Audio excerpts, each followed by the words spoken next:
Let's take a look at the Bell & Howell 33ST Super 8mm projector. This item is made in Japan, and as you may have saw in my other video about a Bell & Howell projector, that one's the 33SR. This one is the 33ST. What makes it a T instead of an R? Well, let's take a look. As you can see here, we've got some different volume controls. Actually, we have two. We have a volume control and we have a balance between track 1 and track 2. Now, you may not have known this, but there are actually two magnetic stripes on Super 8mm film. Okay, you see there's one right next to the sprocket hole, and there's one on the left side there. Typically, the one that you're hearing when you watch a movie like this is you're hearing the wider one. Well, this particular projector will allow you to do recordings.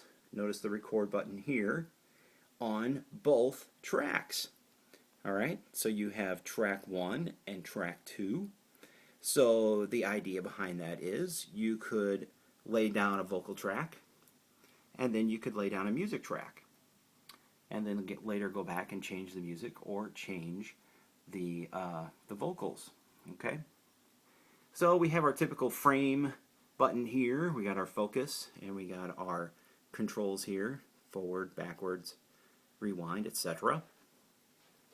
On my last film, I made a comment that the machine was actually eating film. Well, this particular instruction was missing from the last one. And as you can see here, it says main control knob must be left in the load position until the film has been secured to the take-up reel. That's this button here. So I learned that later without, with some trial and error and after destroying a film, at least at the beginning. This must be held down until the film comes out and winds around the take-up reel. Didn't know that, but thanks to the owner of the last one who didn't leave that lovely sticker there for me. Let's go to the back here and take a look at the jacks.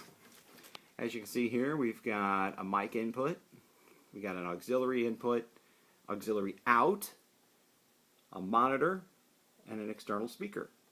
We also have electronic, not mechanical, speed controls. And you say, what's the difference? Well, a mechanical speed control usually involves gears or a belt flipping onto a flywheel of some sort. But being electronic, that allows you to get the speed more fine-tuned.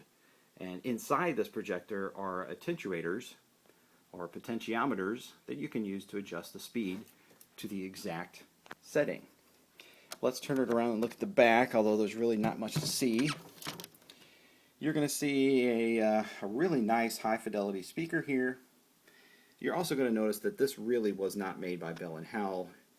It was made by a Japanese company called Mamaya Company. All right. Although this one was definitely made for people in the U.S.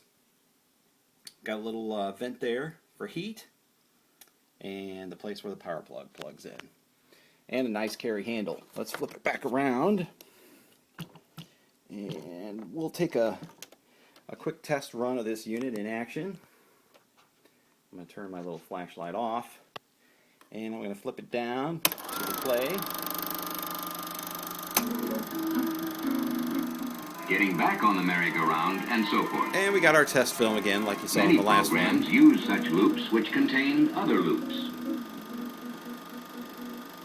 A loop to control a repetitive process usually requires an instruction for counting iterations, a test to decide when to leave the loop, and an instruction to set the count before entering the loop.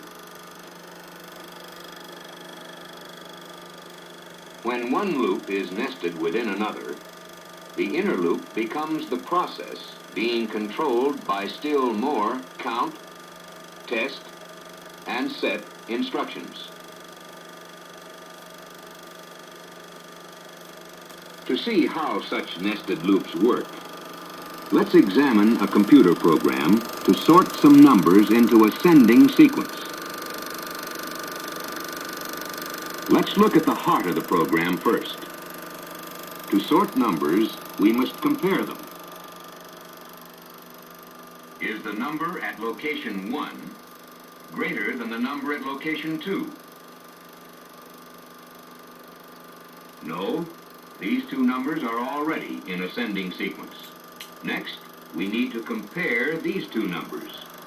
We'll need to change these pointers. We follow the no leg from the compare to a count instruction. There you go. Plenty This of is where we volume. change the pointer. Plenty of volume. You've got a reverse here.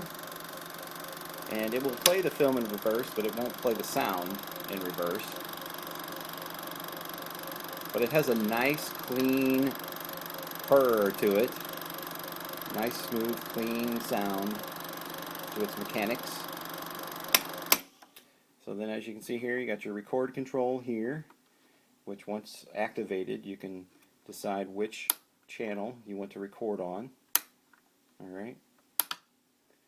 And then you got your mix button, which basically means if flipped all the way to the right, it's going to fully erase what's on the soundtrack, or you can just do a kind of a blend in with the soundtrack that's already existing on the tape. So that's kind of a cool feature there as well. So not going to bore you too much longer. This is pretty much it for this projector. It's a very nice projector. I would say it's built with the same quality as some of the other Japanese-made Super 8 projectors that are in demand on eBay these days. And I hope you enjoyed this small film video. Well, we got both, a video about a film. Okay, bye.